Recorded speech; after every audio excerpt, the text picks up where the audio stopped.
we are losing the battle and we are losing the war, and boys and girls are suffering for it. And to give you an idea of the scope of what's happening in America, there's a red dot map right over there over my right shoulder, and that's just a 6-month screenshot of the US. And every red dot that is on there is someone that is downloading, sharing, or distributing child rape images, almost all under the age of 12. And there's over 330 of them just in that 6-month screenshot. And we know that 55 to 85% of them are also hands-on offenders, and we know that your average offender has 13 victims in their lifetime. The scale of harm right here in America is, to a certain extent, hard to comprehend, but that's why we're here. And when you knock down one of those doors, you also have no idea how many boys and girls you're going to find. From Operation Renewed Hope 1 of the doors that was knocked down, when they went in and seized his computer, they found that he also had raped 30 other boys and girls in that neighborhood. So there's a lot of work to do. And Ranking Member Durman, you're right. We have to be able to act. Oh, I'm feeling low. Hello and welcome to the show, Domino One. I'm your host, Smith Paul. And I wanted to play that video from the beginning just to start off the show. And today I'm going to try to speak not so much from a victim's perspective, somebody who's been through some things in the past, which is why I write about it, and which is why this channel exists, to talk about those things, to raise awareness to them. But today, when I saw this in the news, I don't usually react to videos because I just feel like everybody has an opinion, and you know what they say about opinions. They're not special just because you voice them out, but that's the name of the game. People have opinions about everything and they talk about them. That's fine. And that's what I'm doing right now. Only thing I ask is just, not to be lazy. Don't just bring up your opinions and not having anything to back them up. And today I played that video at the beginning. It's because obviously it's been in the news, and Tim Tebow's been one of the heroes when it comes to raising awareness for children, child abuse, what have you. And so I think he's been just remarkable in the work that he's doing, he and his team. So today, 138,000, those red dots. In the past, whenever I would talk about CSA, for example, I would talk about the fact that every single numbers that we see online being reported, those are the floor. And today, that's what we're going to focus on. And we're going to wrap it up at the end with my call of action for you today is to wake up. And so when we talk about the floor, so we are hearing right now 338,000, those red dots, same thing that you just saw in the video at the beginning. And those are being reported. Those are the ones that the NCMEC, which stands for National Center for Missing and Exploited Children. So those are the ones that are being recorded right now. And just like Tim Tebow said, those are the ones that they reported within, I think it said within the past 6 months or so. And you were seeing those tiny, the very few, you can count them on all two hands, the amount there are for the blue dots. And so that to me is just, I don't know, it's just so alarming. Again, I'm trying to really compose my thoughts and tell it to you as I see it. But really just you and I, we're just going through the numbers. We're just reading the stats, trying to get to the bottom of this with the main goal of just raising awareness and to not be so nonchalant, to not be so indolent, to not be so immune to this. People, this is absolutely horrendous. And when I'm watching Tim Tebow expressing himself in front of the committee that he was in front of and talking to Congress, I believe he was talking to, fact check me if I'm wrong. At the end of the day, it doesn't matter. He was speaking with the nation. Everybody could see it. Everybody could hear him talking about those numbers, those 338,000 red dots. Now, this may not be something of importance to you. And sadly, and I say sadly, because you may not know somebody who's directly impacted. But God forbid, one of those red dots would happen to be somebody that you know.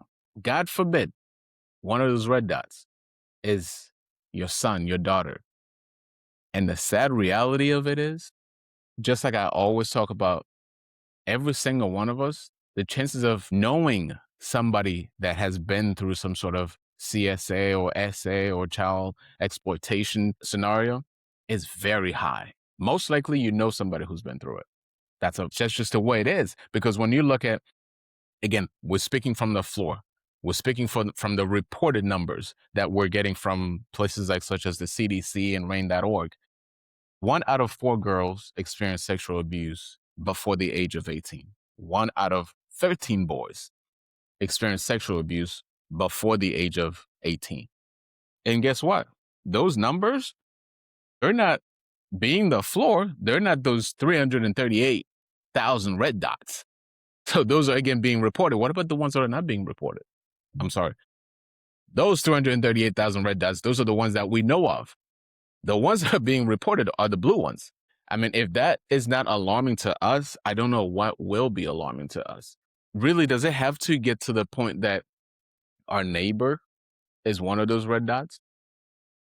Does it have to get to the point that our son, our daughter will be one of those red dots? I don't understand how we've become so immune to just seeing things like that and feel like, it's not happening to me. It's a crazy world. Life's not fair. It is what it is. All those are true. It may not be happening to you. Life isn't fair. Life is not easy. But what does that make us as a society if we just look at it and we do nothing? What does that make you if this 338,000 red dots, kids being exploited, kids being sold into sexual networks, kids, what does that do to you? Do you just see that and you just let it roll off your shoulders? Again, I'm not telling you to open a podcast. I'm not telling you to write a book. I'm not telling you to be a Tim Tebow, but he is operating at the highest level, trying to bring awareness to this just huge problem. And I'm trying to do my little part. But I think we get to a point where we feel like there's nothing that can be done. Not only we're immune to it, we've accepted it. And I think that's the point that we get to where truly it's really grim. If we can just listen to those numbers, hearing and seeing Tim Tebow talking about those numbers, looking at me talking about this number and telling you, don't sit on your butt. Whatever you can do, get connected, get involved, try to help reduce this number. I don't think we're ever going to be able to get rid of it, because just like the world isn't fair, those horrendous, awful people are always going to be around to try to figure out a way to manipulate, to corrupt our kids. They're going to be around. But guys, we can do better than this. We can do better than this. And the first step is literally be aware. Be aware of your surroundings. You're an adult. It's not going to happen to you. Chances are super slim that that's going to happen to you. It's almost not possible for an adult unless you consent or something crazy happened where, your rights were violated, and you know what I mean. But we're talking about the most vulnerable ones, the kids, the future of the next generation, your kids, my kids, their friends. We can do something. I'm behind this mic. I'm in front of the camera right now talking to you, telling you that we should keep on this, raise awareness so that these numbers can reduce, right? Well, you asked the question, what can I do then? I don't want to start a podcast. I don't want to write a book. I don't have time. I'll tell you what you can do. The easiest thing you can do right now, I already alluded to it. Be involved. Well, be involved in what? A foundation, a group of people, vigilance? No, you don't have to do all that. You can if you want. I'm never going to stop you from going after these people. I'm never going to stop telling you to do anything short of committing a crime. These people need to be eradicated like the cockroaches that they are. My perspective. But I'm not telling you to go and just be a vigilant and take action into your own hands, stuff like that. But you can do that to a certain extent. Be vigilant. Be aware of your surroundings. Who is talking to your kids? Who is involved in your circle? When you give your son, your daughter a cell phone, what age? Do you have parental control over that phone? Do you check on them? Do you literally just spy on them? For the sake of the greater good, spy on them. I am fully on board with that. Check your kid's phone. Check what they're looking at. What kind of accounts do they have? What social media accounts do they have? Who's talking to them on their social media accounts? When they go to a friend's house to sleep over, do you know the parents? Do you know who they are? Do you know if they go to church? Do you know if they're decent people? Just don't assume everybody is who they are. Don't assume your kids are safe. Don't assume that nothing could happen to them. Don't assume they cannot be one of those 238,000 dots. Don't assume that, because that's where those perpetrators, they thrive, because they see you living life asleep, so to speak. If you don't care about your kids' lives, you so focused on just, hey, I gotta work, I gotta do this. We have 2 jobs. My wife has to work. I have to work. We put our kids in daycare and blah, blah, blah. This is perfect for them. What does that show? A lack of attention. And if you're not paying attention to what's happening around you, those things are going to happen. Those things will happen. It's not an if, it's when. And so that's our job. That's why I'm saying my call to action to you today is to stop sleeping. Wake up. You know the world isn't fair. You know the world is not is not a safe place.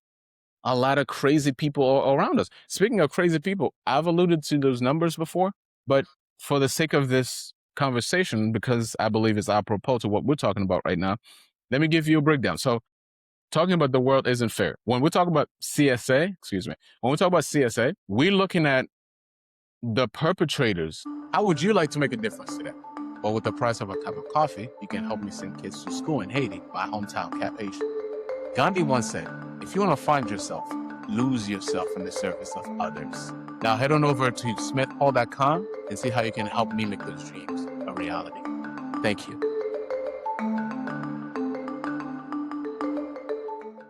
As you probably already know, if you've been listening to this podcast, if you know anything about CSA and how it happens, who the perpetrators are, you know it's somebody within your circle. So here are some numbers. Those numbers are from rain.org. You can check them out yourself. 93% of victims, they know their abusers.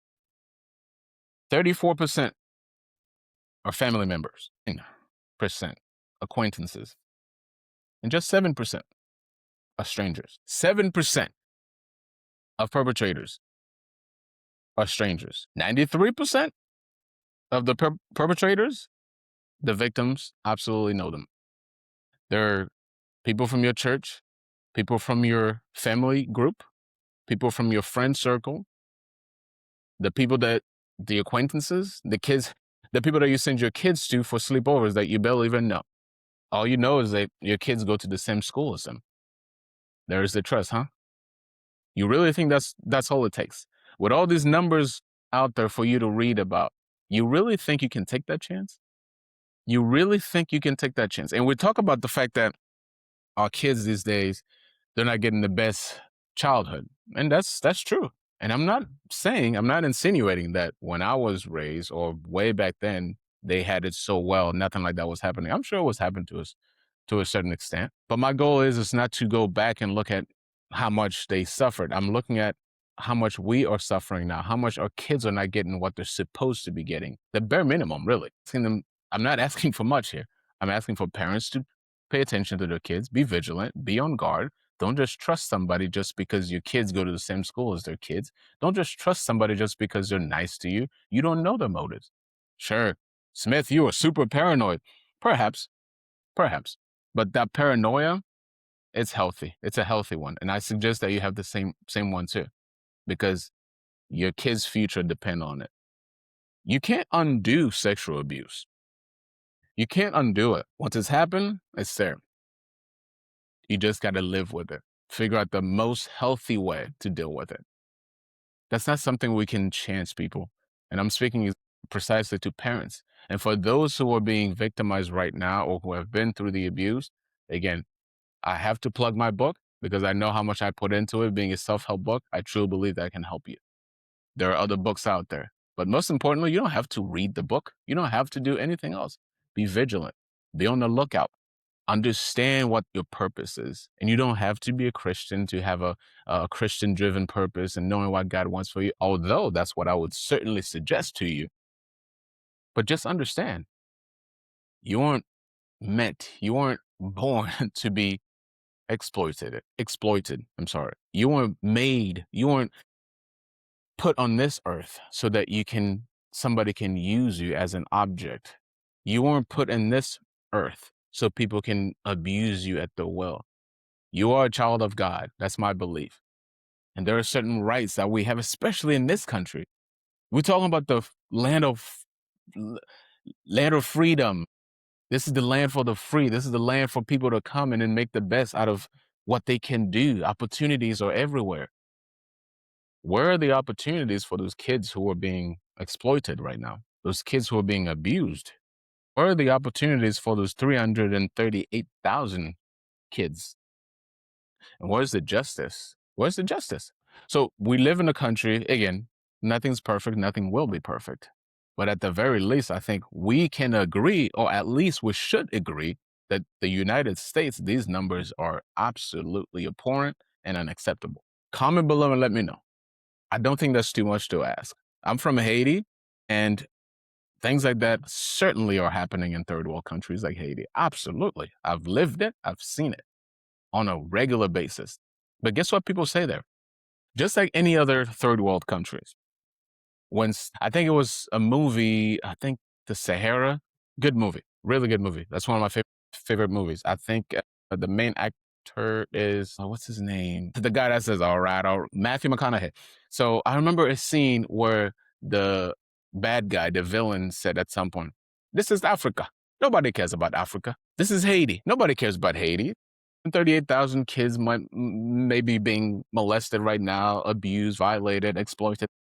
People don't care. It's just Haiti. And it's super sad. It's very sad. And I want to raise awareness for every single kid, not just in America, Haiti, Africa. I think all those things need to be talked about. That's why I opened this channel. That's the main reason. Conversely, looking at America, being a superpower, being a first world country, being America, the allure of America. Everybody wants to come in America. I am forever grateful. I love America. That's where I live. That's my home now, which is why I cannot just sit idly by and just let these things happen. I can't do that. So I'm calling upon government officials. I'm calling upon the president, from the president to Congress to the mayor to whatever, all the way from the top down. Do your freaking job, because these numbers are not acceptable. Do your freaking jobs. We're doing our jobs. Me and Tim Tebow and everybody else who's raising awareness for this, we are doing our jobs by informing the public, telling people to stop being so indolent, stop being so trusting. Think about your children. Think about how destructive this is to their lives once they've been through it. I interviewed Annika Lucas not too long ago, and we talked about those things. She was sex trafficked by her own mother. People, this is not a joke. This is not a movie. This is not the movie Taken. This is not any movie that you've seen that exploitation is a thing where children are being manipulated and abused. This is not a joke. So you got to wake up. You got to wake up. And don't be immune to this. Don't be immune to this. If you are immune to this, if you pretend that this is not happening, if you pretend those are just numbers, and I'm not one of those numbers, you are making the biggest mistake. One, and secondly, you should really think about who you are. I'm not trying to be insulting. I'm not trying to be rude, but I'm telling you, I'm trying to make a case as to how important, how paramount it is for you to be vigilant so that your kids don't end up in those statistics. Please, the age of the victims. I did say at the beginning that an adult, I'm not saying it doesn't happen among adults, but it's highly unlikely. But the kids, the vulnerable ones, here are some stats for you, right? When we talk about children being the most vulnerable one, what are the ages that we're talking about the most? What are the ages that we're alluding to? Well, 0 to 5 years old, 8% chance of being abused. 6 to 11, 27% chance. 12 to 14-year-olds, 30% chance of being abused. 15 to 17-year-olds, 35% chance of being abused. People, it's not a joke. It's not a joke. I don't relish on just talking about this thing. This is not one of those, Everybody has a YouTube channel, and this guy is getting on the bandwagon, trying to make money on YouTube and all that stuff. I have 2 different commercial cleaning companies. I clean, and I take great joy, great pride in it. I clean. I have other things that I do. I have a foundation, a nonprofit foundation, the Smith Paul Foundation. Check it out. Go to smithpaul.com, check it out. See what we're doing. I'm trying to send kids to school. I'm trying to do a little. I believe all you have to do is just a little. This is not a topic that people should take very easily, very lightly. Because while you're doing that, while you're waking up, business as usual, you get up, you get your coffee, you get your breakfast, you meet up with your friends, you go to work, make money, come back on the weekends, you go and have fun with your friends, with your family. Great. That's normal, right? That's normal to you. You know what's not normal to a 338,000 at the very minimum? And I believe also these numbers Tim Tebow talked about, these are for sure, if not the floor, just slightly above the floor. Meaning the ceiling is way up there. The true numbers are not being reported. True numbers are not being reported. So while you're having your beautiful life, and I don't have anything against you enjoying life and being comfortable and all that stuff, for crying out loud, I work hard so that I can have precisely that, right? But let's think about the people who are not getting that. And for the time being, I'm not asking you to think about Africa, different continents, different countries, Haiti, right? I'm not asking you to go that far yet. You can. I am. And I think we can walk and chew gum at the same time. We can feel for those people, just send a prayer for those people that we think that are being sexually abused, manipulated, and just all sorts of awful things right now. We can think about all of them. But for the time being right now, let's think about our country, the United States. These are numbers that we should not be okay with. These are numbers that we should hear them and see them and not only go hug your kids, not out of fear, but out of awareness, out of love. This is what I don't want for my kids. Therefore, what can I do? Well, what can you do? I've talked about this. I've talked about this, and I'm going to continue to talk about it. The very, very first thing you can do is to not be so trusting, and is to be vigilant. Because your presence into your kid's life, that's the biggest deterrent of anything that could have happened or that was potentially going to happen to them. There you have it. This is the biggest thing. Just start with that. Start with that. Within the country, you see those numbers, they should be alarming to you. Therefore, what's the next step? Let me look at my kids. Let me see them. Let me see them for who they are. Their little innocence. Let me preserve that. How do I preserve that? Well, be present in their life. You've heard that saying, the best presence is your present. Let's do that. The best present is your presence. Sorry, I had it backwards. Let's do that. It's not hard. It's not hard. You don't want to live with yourself knowing that you could have done that, the bare minimum, and you didn't do it. Thank you for watching. If you get any value out of this video, I would really appreciate it if you subscribe and share it, like it. You know the work. You know the deal. We want as many people to hear about this as possible as we raise awareness, and we cannot live in a society where this kind of stuff keep happening at this magnitude. So let's be better. It starts with you. It starts with me. And have a wonderful day. Love you guys. Hey, yeah, you. Thank you for supporting the channel. Like, subscribe, and share it. Help me spread the word.